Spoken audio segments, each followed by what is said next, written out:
What's up, gamers? DreamcastGuy here, talking today about Xenoblade Chronicles 3. Now, I'm sure you've already noticed this, but this style of video is a little bit different. Currently, my air conditioning is broken. It's actually right there, and it's out. It's dead. So, honestly, as much as I love doing my typical format where I have a cool green screen, I just don't want to have the spotlights on right now because I would absolutely melt. But a lot of y'all have been asking sort of my off-the-cuff thoughts about Xenoblade Chronicles 3 because A, I love RPGs a lot, and B, of course, I love the Xenoblade series in general. Well, Xenoblade Chronicles 3 is very impressive in a multitude of ways, but for this video, I kind of want to just sort of explain what I think is working best, and the certain parts of this that, for me, are not quite connecting.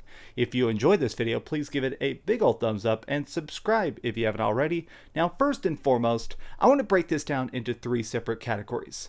Let's talk gameplay, let's talk story, and let's talk upgrades. Because, honestly, one of the aspects of this game that is impressing me the most is that leveling system, so I do want to talk about that. This is going to be totally spoiler-free. As it currently stands, I'm about 15 hours into Xenoblade Chronicles 3. Look at this. I'm about midway through Chapter 3, so no big, gigantic reveals yet other than a couple big things.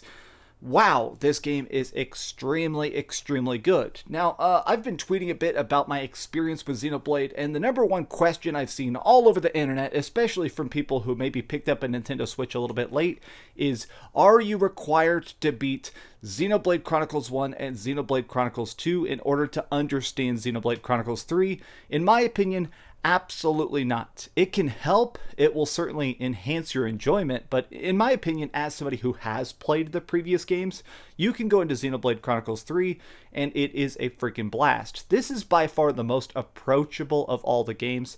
Let me start off by talking about the gameplay, which of course means that combat.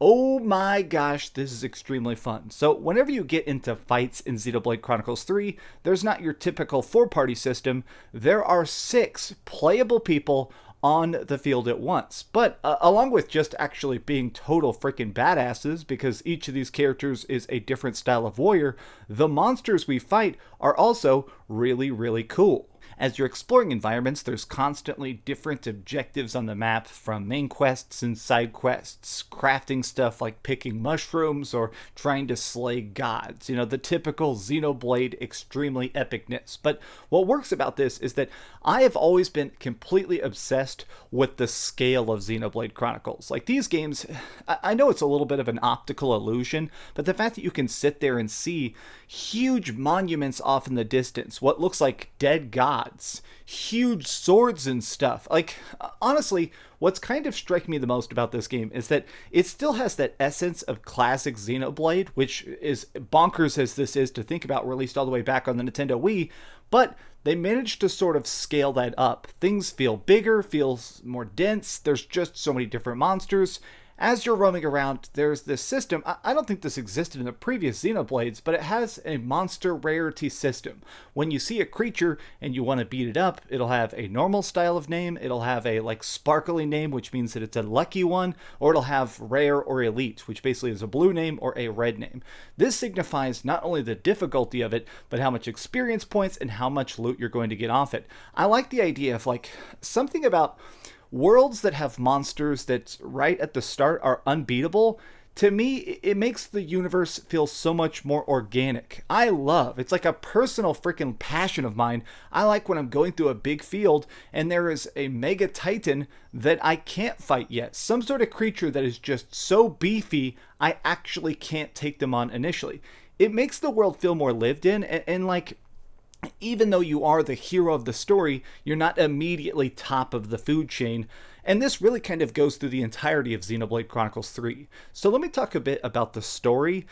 In this game, you're playing as what are basically clone soldiers. This is not a spoiler, it's practically the opening cutscene, but in the game itself, we're each playing as these platoons of different clone soldiers that are working for a queen. Now, in this, everybody has this perpetual cycle of death and rebirth, where, everybody goes in a battle, they die, their life force is sucked into these gigantic robots, which 3D print more soldiers, which then go out and fight the wars again. we are playing as a team of soldiers who are doing one of these missions, and then suddenly they have some sort of circumstance happen, and now they're teamed up with enemy soldiers. They've sort of been stuck abandoning the military and now going off on this epic RPG quest. But what I kind of like about it is that it so perfectly frames the idea of accidental ignorance. And what I mean by that is that these people are children. Some of these people are 2 and 3 years old. Like, even if they look like they're adults, they've been grown in a vat. It seems like they're pretty much 3D printed as teenagers, and they grow up and they get trained. This game is filled with freaking flashbacks. And I kind of enjoy the fact that, honestly, it just goes so deep on the idea that, like, if you're in the military, to them, it almost feels like a game where, since everybody is battling, everybody is constantly just trying to do that next mission, everybody's trying to survive that next bit of conquest, it almost has this, like, disconnected iciness. A lot of these people, they seem like, all right, so gung-ho about these battles that when they start to have friends die and stuff in some of these flashbacks, there's almost this sense of disbelief where they're like, they didn't even realize that losing was an option. I think that this is not only such a brilliant expression of the fact that, honestly, war sucks, war is very fruitless, but it's in a way that kids can understand. I think that the story, despite the fact that it does have a little bit of cursing in it, I think it's very approachable to probably people around 12, but even me, as an old man, a 36-year-old, I think that this is such a good tale. Now, I do want to say, one of my tiny complaints is that this story is still very front heavy. My first, I'm like 15 hours into it so far. A lot of the Xenoblade games sort of have this thing where there is so much lore, there is so much gravitas, there is so much epic, crazy, spaghetti storylines that are happening at once that they sort of have to sit you down multiple times to sort of explain it all before they set you free for that next big boss fight. And I think that's done well here. I think for the most part, they really managed to walk that fine line between talking too much and talking too little. My issue is that in this first 15 hours, I've definitely already watched like 5 hours of cutscenes maybe, which is kind of bonkers because that feels like 5 thick episodes between the cool exploration. And I have been doing a lot of side quests. As it stands, I've actually been doing the side objectives, I've been checking the side markers, I've been helping out the random villagers I encounter, and that additional lore is cool, but it does start to feel like, man, I am really being flooded with flashbacks and character motivations and everybody's traumatic story about why their sword is named Peter and stuff like that.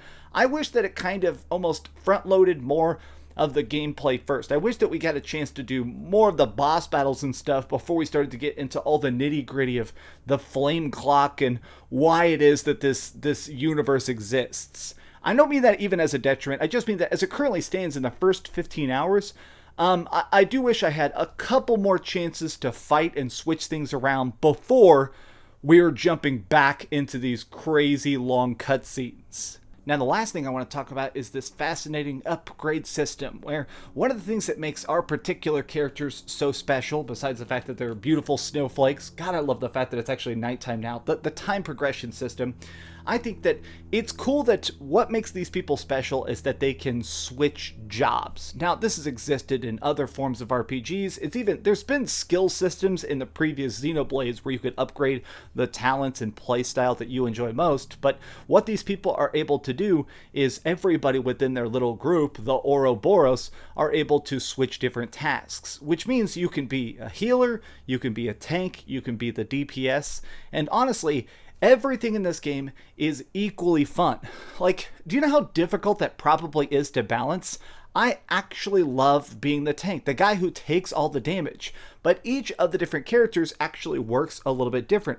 Some people build up extra special attacks by how much they can hit the enemy. When you're playing as the tank, what builds up your super is being hit. When you're the tank, your job is to absorb all that damage, and it's actually epic to be able to just sit there, take those blasts, and then channel that back with a super big hit. It feels good to not only be doing your job, but to get crazy animations when you're nuking people.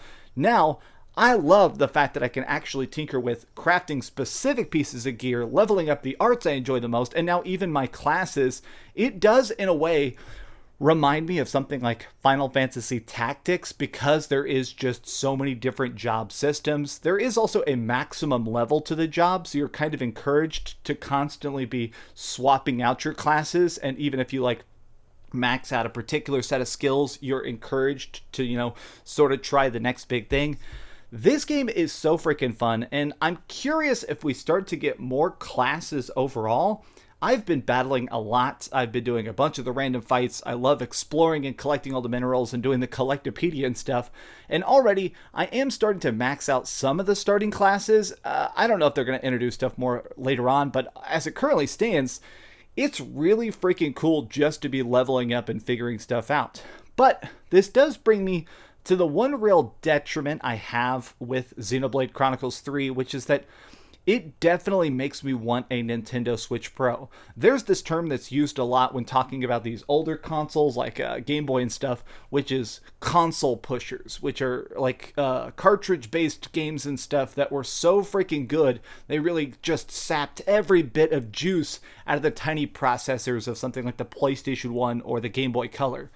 Xenoblade Chronicles 3 is definitely a hardware pusher.